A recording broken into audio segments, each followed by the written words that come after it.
thank you so much for having me. Thank you. So this tale is a beautiful tale of love and commitment, and in a very strong female performance from you. What attracted you to the project? Well, when I sat down and read the script, I immediately thought, this isn't a straightforward biopic. There's something more unusual here, something I haven't seen before, and I thought it was an interesting way of understanding who Stephen Hawking was through Jane Hawking in many ways, through knowing that it would be as much about Stephen as it is about Jane, and for an actress, that it just felt like there was so much for me to get my teeth into. I've heard that you got to spend some time with the real Jane Hawking. Did she offer advice, or how much time do you guys get to spend together? And well, when you're playing a real person, it's really intimidating when you first go and meet them, because at some point they're going to be watching what you've created. But the thing, actually, when you're meeting someone, is observing them. And so as soon as she opened the door, I went round for dinner at her house. There was something about the way she moved, which I hadn't thought about before. That's something I couldn't get from reading the book or, doing my other research. And so it was about capturing her mannerisms, her voice, her...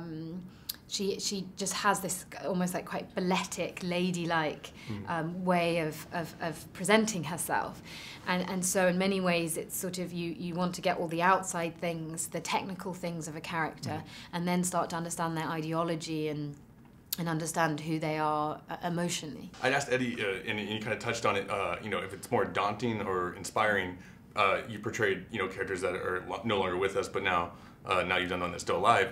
What do you feel? Is it more daunting, or do you prefer it? Or? It is. It's a very daunting experience. Because there's a lot of trust that that person is exposing themselves. They're taking a risk by having a film made about them. So you don't take it on lightly at all. Between these two characters, it almost seems like opposites attract. I mean, do you believe that that's kind of the case in here, or how? Oh, absolutely. I mean, they just had such different ideologies, just different ways of understanding the world, and that's what I loved about the script. In many ways, it's not just about a love story; it's also about faith and science and understanding who we are and why we're here.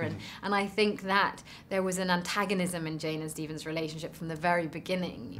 That sort of, as you say, that thing of opposites attract. Professor Hawking's known for his wit and his humor and kind of being like a little prankster. Are there any stories from the kind of meeting with him that he left, for you to take on to the road and tell others, or? Well, I just love that Stephen Hawking, when he was asked after his incredible studies into the beginnings of the universe, and somebody asked, what is the greatest mystery in the world, and he said women, which I think tells I think he's right. Which I think tells you so much. All right, thank you so much for the interview. Thank you.